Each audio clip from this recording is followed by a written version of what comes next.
ഗുരുവായൂർ അമ്പലനടയിൽ എന്ന് പറയുന്നത് E4 എന്റർടൈൻമെന്റും ഞാനും അസോസിയേറ്റ് ചെയ്യുന്ന മൂന്നാമത്തെ സിനിമയാണ്. ഞങ്ങൾ ആദ്യം എസ്ര എന്ന സിനിമ ചെയ്തിരുന്നു. അതിനുശേഷം ഒരു ഡയറക്റ്റ് സ്ട്രീമിംഗ് സർവീസ് കൊടുത്ത ഭ്രമം എന്ന സിനിമയും. ഇന്നിപ്പോ ആദ്യമായിട്ടാണ് ഞങ്ങൾ കോ പ്രൊഡ്യൂസേഴ്സ് ആയിട്ട് E4 എന്റർടൈൻമെന്റും പൃഥ്വിരാജ് പ്രൊഡക്ഷൻസും ചേർന്ന് ഒരു സിനിമ നിർമ്മിക്കുന്നത്. എന്നെ സംബന്ധിച്ചിടത്തോളം ഒരു ഹോം കമ്പനി പോലെ എനിക്ക് പൃഥ്വിരാജ് പ്രൊഡക്ഷൻസിന് വേണ്ടി ഒരു സിനിമ ചെയ്യുന്ന പോലെ തന്നെയാണ് E4 വേണ്ടി. അത്രയും ഒരു ക്ലോസ് അസോസിയേഷനാണ് മുകേഷ് സാറും ഞാനും, സഞ്ജയ്, സാരഥി, വിവേക്, ഇവരെല്ലാവരുമായിട്ട്.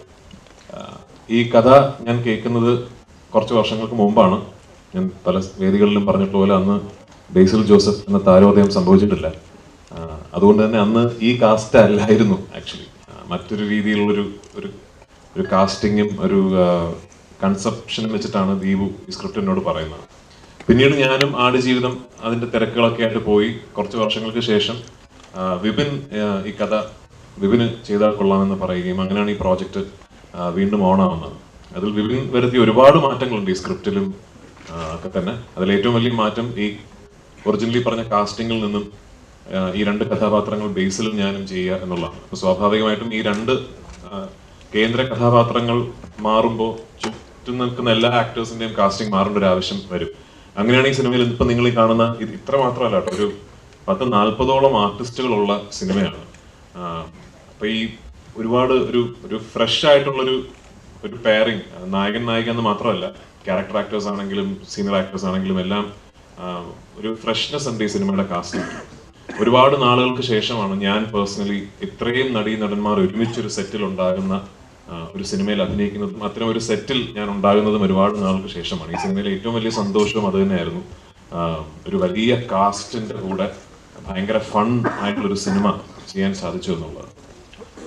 ഇനിഷ്യലി ഞങ്ങൾ ഈ സിനിമ പ്ലാൻ ചെയ്തിരുന്നതിനേക്കാൾ ഒരുപാട് വലിയ സിനിമയാണ് ഇപ്പോൾ. അതിന്റെ സ്കെയിൽ എന്ന് പറയുന്നത് ഈ സിനിമയിൽ വിപിൻ പറഞ്ഞതുപോലെ ഈ നടന്മാരുടെ എണ്ണം കൂടുകയും നമ്മൾ ആദ്യം കൺസീവ് ചെയ്തതിനേക്കാൾ കുറെ കൂടെ വലിയ രീതിയിൽ ഈ സിനിമ എടുക്കാൻ സാധിച്ചു എന്നുള്ളതുകൊണ്ടാണ്.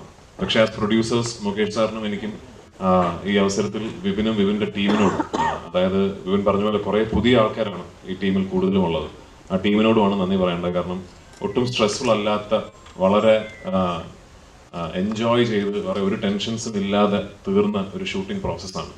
നിർഭാഗ്യവശാൽ ഈ സിനിമയുടെ ചിത്രീകരണത്തിനിടയിൽ എനിക്കൊരു പരിക്ക് സംഭവിക്കുകയും ഒരു നീ സർജറി ചെയ്യേണ്ടി വരികയും അങ്ങനെ ഒരു 4 മാസത്തോളം എനിക്കൊരു ബ്രേക്ക് എടുക്കേണ്ടി വന്നതിന്റെ ഭാഗമായിട്ടാണ് ഈ സിനിമ ഇത്രയും നീണ്ടുപോയത്. അല്ലെങ്കിൽ ഇതൊരു 1 വർഷക്കാലം ഒന്നും നീണ്ടു നിൽക്കേണ്ട ഒരു പ്രോസസ് ആയിരുന്നില്ല.